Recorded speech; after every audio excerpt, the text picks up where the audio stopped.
Don't you love that song? I know Janelle does. Yeah. She shared with us, I hope it's okay, Janelle, that it brings tears to her eyes. And I thought, you know, that does bring tears to your eyes, because it's like so true and such a pure essence of words. Anyway, today I'm talking about the power of imagination, but the title of my message is, What Are You Seeing? You see, we're born into this world with so many gifts. I mean, a plethora of gifts. And yet, are we recognizing them and utilizing them? And are we ready to share them with the world? Today we're going to explore these questions and jump into seeing the opportunities that are there through the power of imagination. But let's begin with our statements of truth together, please. I am a child of God. I am deserving of good in my life. I am accepting my good now. So imagination is the opening of the mind and soul to the possibilities that exist within our thoughts. Imagination is the tool we use to create and form images, thoughts, and ideas. Now, just those words alone bring a whole message within themselves. And perhaps we can see beyond this now moment and start to imagine the things we desire. You know, when you think about imagination, you automatically go there, don't you? And maybe we have a vivid imagination enough that we even see colors and details, and we can just almost draw it in our mind. And sometimes our imagination is only showing up in dreams and visions and daydreams, and they all seem out of reach. Well, dreams and visions and daydreams are all ways that our imagination can come to us and release ideas and thoughts that we need to pay attention to. And they sit in our unconscious waiting to come forth, to be birthed into our lives, if you will. And sometimes we just need to receive these messages in different ways. Sometimes we walk down the street and we think, whoa, yeah, something comes to us and we get that idea or thought. Other times we might be walking on the beach, and that sound of the waves just goes back and forth, and pretty soon we just, you know, all these thoughts come to our mind, and we just get images, and we can, like Kay just did this week. She was at the beach to paint, and she said, it just so inspired me. I got all these paintings done and stuff. So, you know, different sounds can bring stuff to us. Sometimes it's walking through the park and just hearing the trees or the rustling of the leaves. And thoughts come forth for us, and ideas come forth through us. And sometimes there might be an animal or a bug that comes along, like the animal comes across you, or you see a fox in the distance, or perhaps the wasp keeps showing up at your door. Tiny told me that there was a snake at her door. And I said, that's a message for you. Look it up. Find out what it means. Because all of these things are ways that God brings these messages to us. Sometimes we're not aware of our messages, and God has to bring them forth in creatures or nature sounds or little bugs that seem to be annoying, but maybe they're annoying us to wake us up and say, hey, listen for a moment. Listen to what's going on here, and listen to what I'm trying to tell you. And this wasn't even part of what I was going to say today, but we had that experience yesterday going home from the festival. We stopped to get pizza, and then we looped around and went down Goody Road. And we were driving along, and it was dark. You know, very dark. Huh? Very dark. Yeah, it's like 7:30 at night, so it was very dark. And all of a sudden, leaping in the air was a deer. And boom. We hit it. But the thing was, Reverend Warren put on the brakes just in the nick of time, because the deer was like flying through the air. And I actually saw that he hit the hip of the deer.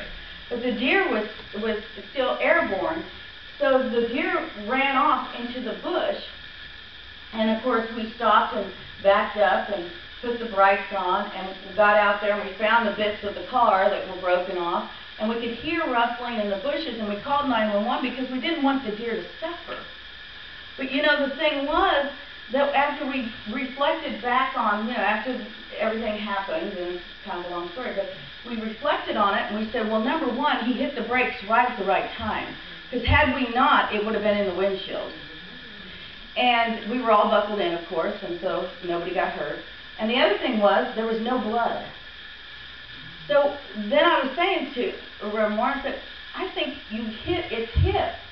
So maybe it was over there in the bushes getting its leg back in place, and that's all that was wrong with it, and it went running off, because the police officers, the two guys that were hunting in a field over here, all went into the bush to see if they could find the deer. But, I haven't quite synthesized the whole thing yet, except for the idea that it was truly a blessing that nothing else happened. And then we said we had a Francis moment, because Francis tells us about her blessing, which ended up, that was my first brand new car, that minivan. I call it my kidmobile. And probably a month after we got it, the bumper got hit, and it had a crack in it on the right side. We never did fix the bumper. Well, now, since the headlight's broken and the crack's more of the bumper, we're going to get a new bumper headlight out of the insurance. So, it's going to look like a brand new car again. So we got a Francis blessing out of the deal. But, there is a message there for us that we have to process. And sometimes those things happen. But I think the main thing was the blessing that it didn't land in the windshield, and we had to have that horrific experience. But the idea is that sometimes we just have to be in tune to what's going on around us to receive what is ours to receive. And God has so much good in store for us that we have to be willing to be, in this now moment to receive it. There's two things about that. Not just the idea that it can show up in your dreams and stuff, but also that it aligns with, imagination actually aligns with science. Carl Jung, or like our instructor used to say, Jung, he would say, was a Swiss psychiatrist and a psychotherapist who founded analytical psychology. And he developed an understanding for archetypes as universal archaic patterns and images and derived from the collective unconsciousness and are the psychic counterpart of your instinct. Now, some of you might have studied archetypes before, or maybe you know nothing about it. But you can see maybe on some of them what they say, which I'm in an angle so I can't quite see. But there's aspects of ourselves that we have. And he created this as a universal understanding as signals and messages. And we can take our dreams and our visions and use some of these to figure out where we fall and what's showing up for us as far as our own psyche goes. But Jung's thesis was really powerful for me when I read it, and he says, my thesis then is as follows. In addition to our immediate consciousness, which is of a thoroughly personal nature in which we believe to be the only empirical psyche, even if we tack on the personal unconsciousness as an appendix, there exists a second psychic system of collective, universal, and impersonal nature, which is identical in all individuals. This collective unconsciousness does not develop individually, but is inherited. It consists of pre-existent forms, the archetypes, which can only become conscious secondarily and which give definite form to certain psychic content. Now, for me, the part of that was really speaking was the idea that there exists a second psychic system, a collective, universal, and impersonal nature, which is identical in all individuals. This collective unconsciousness does not develop individually, but is inherited. To me, that sounds like Jung was talking about God, that essence of God that is us. And even though he labeled them by those archetypes and defined them by those different personalities and stuff, in Unity we define them by the 12 powers. We define them by the principles that we all know and live and try to strive to live by. And so, to me, he was talking about that essence of God that is in each and every person. So when we think about that idea that we're all the same, then we all can receive messages and receive the ideas that are out there for us. And there's more science on all of that. But again, we have to wake up to seeing what those messages are. We have to wake up our souls to that power of imagination, and that's what Fillmore was about with these 12 powers. Waking up these powers within us so that we can better utilize them in our lives. And we are to do that through that conscious awareness that is everyday living, but then take it into the unconsciousness where we can decide what that means for ourselves. And it's all part of enlightening our spiritual journey. Now, from Christian Healing, Fillmore says this: God gives to his image, man or us, the power to express all that he is. This not only includes man's ability to think, but also the power to shape and form thought. This formative power of thought requires a distinctive faculty, which is called imagination. That's his definition. It is that formative thought, what I spoke of at the beginning. And we can create, we can visualize, and we can imagine through this power. However, what are we doing with our thoughts? Are we allowing our thoughts to sit idle? Do we discount our thoughts? You know, we get an idea and go, oh, that's not going to work. No, we can't do that. No, I have to do this job every day of my life until I retire, even though I don't like it, and even though I know I'm creative in another area. No, we don't. Are we activating our thoughts by taking it into our consciousness and then manifesting the ideas we receive? Because once we take whatever idea we have and take it into prayer and meditation, it could come out as a totally different thing in our minds. We can be positive. We can be on fire. We can know that this is our next thing to do. And we can follow those steps. And that, folks, is activating those powers that we are naturally given as gifts.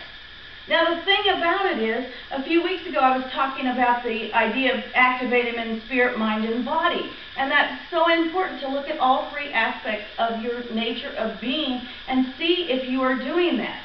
And specifically, I was talking a couple weeks ago about the power of wisdom and your intuition. Well, we know that intuition and imagination are closely related, don't we?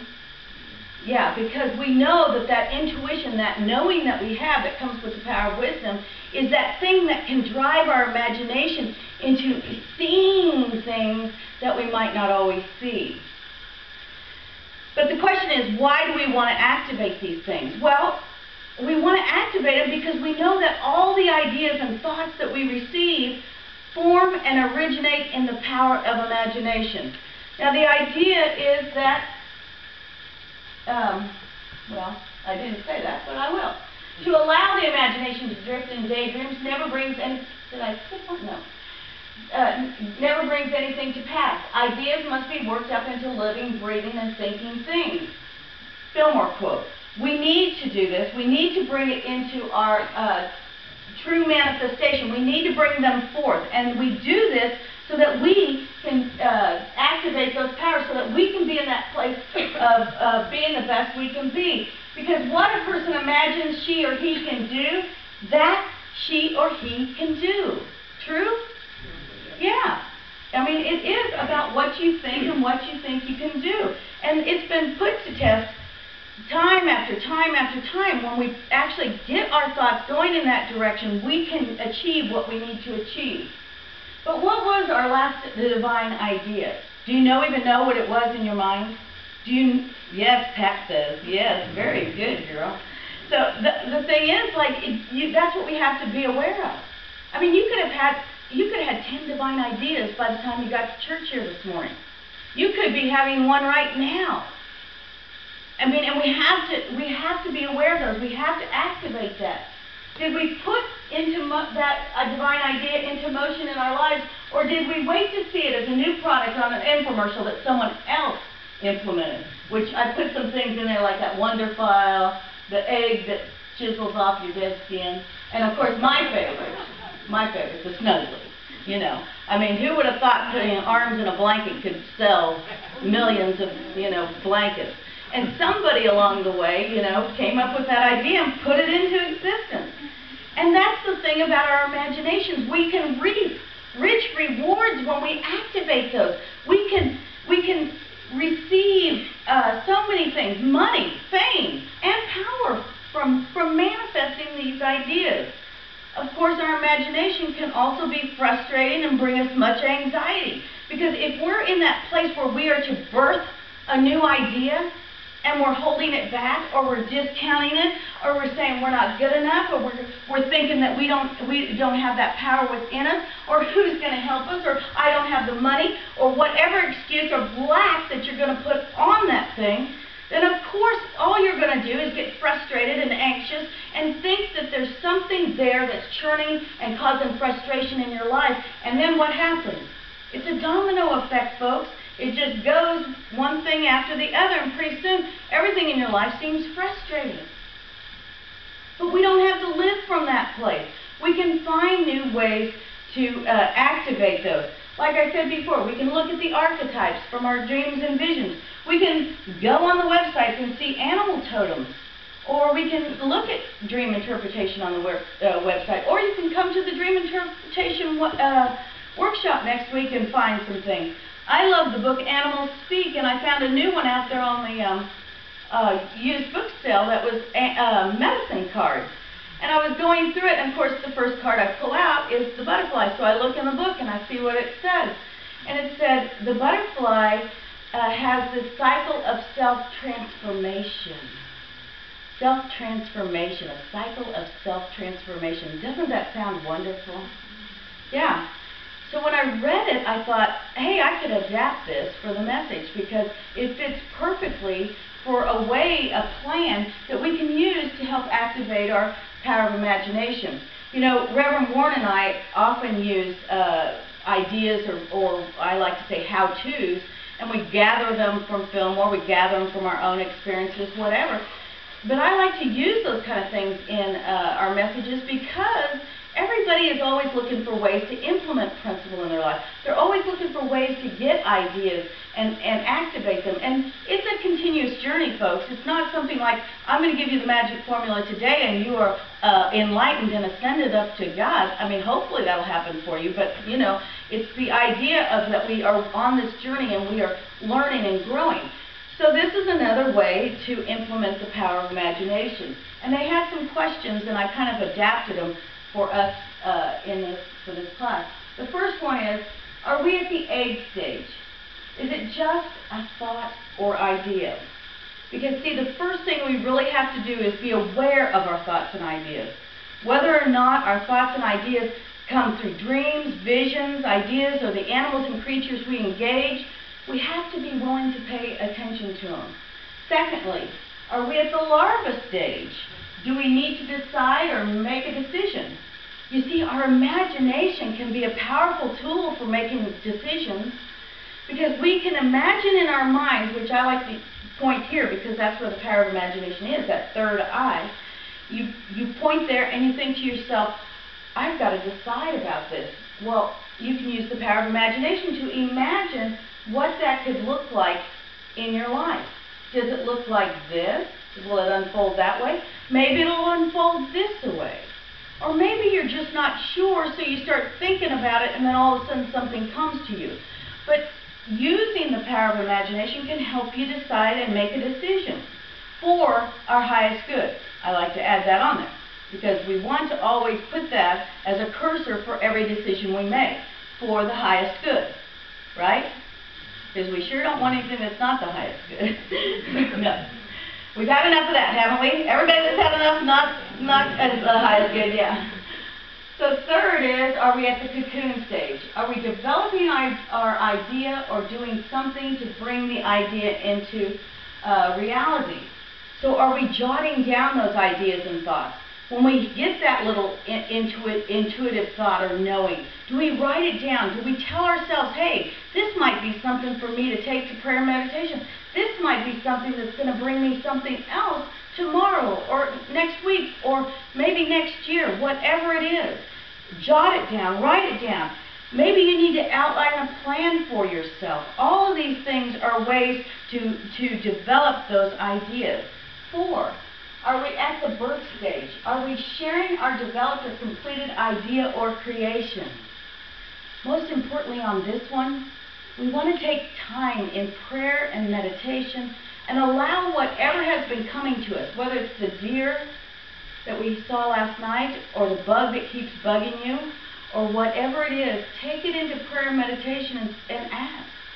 I mean, we ask and we receive a message, don't we? But ask, what does this truly mean to me in my consciousness? What does this mean to me in my consciousness that's going to come out into my world? Because that's where you find that truth. That's where you find what the imagination is revealing to you. And we have to be willing to keep moving forward when we make this happen. When we start something in motion, we have to be willing to keep moving forward. We can't just let our ideas get stagnant. And this is one of my favorite parts about this stage, is we have to be willing to celebrate our ideas. Be on fire about them. Allow that passion to come through and share that with people around you. And especially in this community, I mean, we are here to support each other. We are here to lift each other up. We are here to celebrate each other. Just like Jerry's concert today. We want to celebrate Jerry for coming forth and doing this today. I mean, that's what we are here to do. Whether it's something from joining PTA to, baking a cake, it's a good thing. We want to celebrate it. And lastly, and fifth, is are we spreading our wings and flying? Are we willing to speak our truth and stand in our truth? Can we go forth and speak our ideas and share them with others? And most importantly, yes, and can we just take that whole idea of being in that joy with other like-minded souls, or even those that aren't around us? So there's the 5 stages that can bring us to that place, just like the unfoldment of the butterfly, can bring us to that place of finding that truth. Now, in the Bible, there's a couple of stories, and I'm not hitting all of them. I'm just going to give you a brief little thing of the same idea of visions and dreams. Most of you know the story of Joseph. He helped the Pharaoh, and he helped his family by interpreting dreams and visions. And maybe some of you do that. Maybe some of you get premonitions. Maybe some of you have such strong dreams and you know that they really mean something. These are things that you want to share. It benefited Joseph to start sharing with people. It got him out of prison. It got him out of the H-E-double-L that he was in, and allowed him to be the Pharaoh's sidekick and live in luxury. So sometimes speaking our truth can bring, always speaking our truth can bring us great glory, bring us to a new place. And then there was Paul, who really was called Saul in the beginning, and then he had this vision of light, right? And it was the ascended Jesus, and it was on the road to Damascus. And he later changed his name to Paul. And then there was Ananias.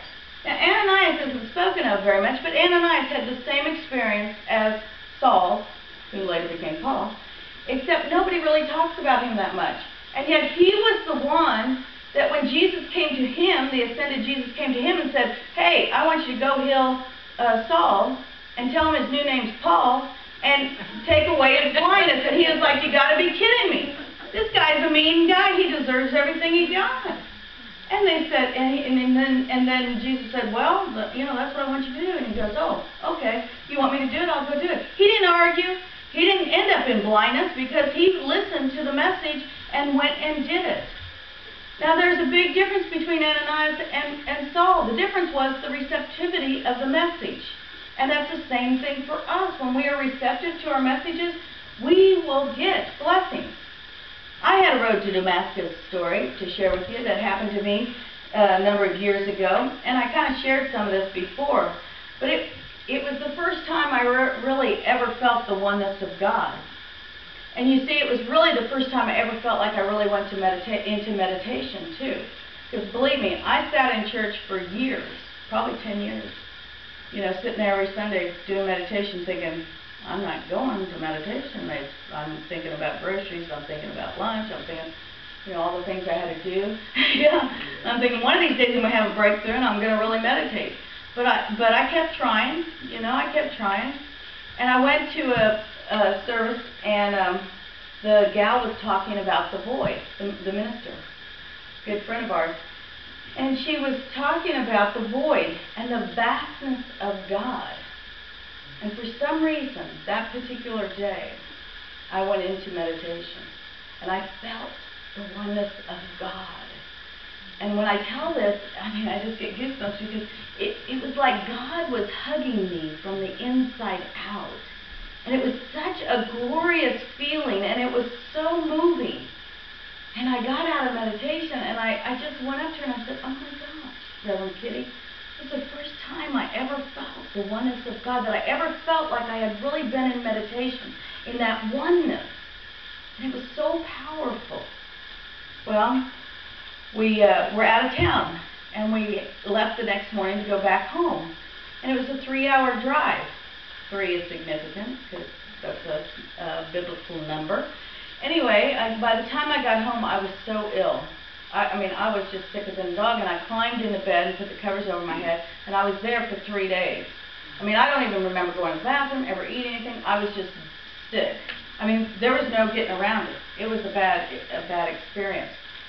And when I woke up, I knew what my message was. I knew this was a message. I knew I didn't have the flu or a cold or any of those kind of things. Cold due to cough, whatever they say on the commercial. No. I knew it was a message from God saying, hey, I have been calling you your entire life and you didn't listen. And when I finally arrived, I had to send you these 3 days of being in bed to allow you to know that I want you. I need you. And I picked up the phone, called Unity, and started my pre-classes to be able to go to seminary, and here I am today. But the thing was, I knew that it was that message. I knew that I had to listen. And I knew that this is where I am supposed to be. And it was powerful. And at any time in our lives, we can fight those visions and those images that we get, or we can open up to the power of imagination. We can open up our souls and allow that power of imagination to come forth and mentally and spiritually and physically listen for those messages and find out what they mean for us. They might not be as grand as that message that I received a number of years ago, but every message, no matter what it is important. It's going to bring us to a new place of understanding, which is the power for next month. But we have to realize we live in an abundant universe, and it is so full of so much good for us to embrace. You see, when we turn on that power of imagination, whether it be through dreams or visions or daydreams even, or whether we're listening to nature, or whether we're listening to the creatures and the bugs that come forth to us, or whether it's 3 days in bed sick, whatever it is, these are going to be great messages for us. And these messages are going to hold so much good that can unfold for us if we pay attention to them. And we have to be ready to implement them in our lives. We have to be ready to share them with others. And we have to be ready to take them into our consciousness and really let that permeate within us to figure out what our message is for us on this spiritual journey. You see, God is so good, isn't he? Or she? And we can see this good when we embrace and utilize and turn on that power of imagination. Thank you for being here today. God bless you.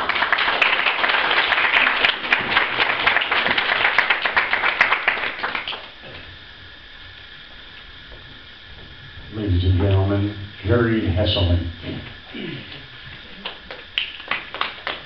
Good morning. I was reading my Unity magazine the other day, and I came across a story in there that kind of struck me. It was a story about a song. And the song that we all know, and it's called Silent Night. And if you get an opportunity, I just love to dive into those things that are stories about music and how they came to be, and commonly known to the people in the music world as the backstory. What is the backstory? Well, the backstory, I thought Reverend Francie was going to do this for me, but she said, no, you do it. So I just wanted to give you a little backstory on the song that I'm going to do for you today. And we all know this song. But it's just a well-known song, and it's in our soul and our blood. But during the Korean conflict, Irvin Drake and some other composers of this song had the opportunity to write a story to a service person in the Korea. And the lyrics from this song come from that letter to that serviceman in Korea. And as we know, this song became very regular in the military canteens where music was going on, and it became Frankie Lane's almost his theme song, and it was on the hit parade, and also it became the most successful song in 1953, and it won the Christopher Award for the finest inspirational tune of the year. And I'd like to do that for you this morning.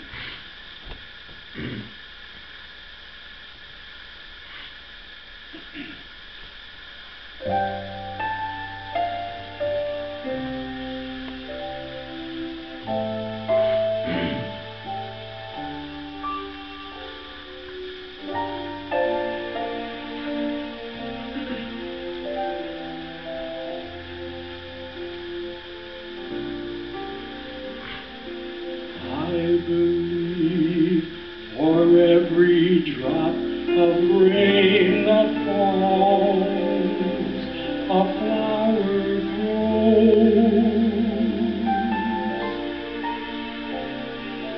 I believe that somewhere in the darkest night, a candle glows.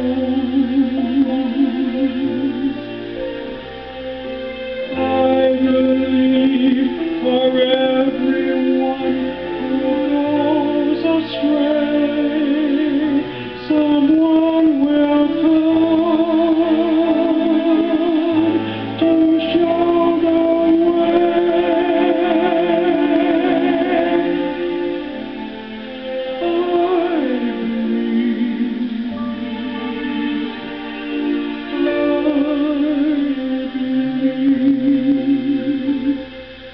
I believe above the storm, the smallest prayer will still be heard.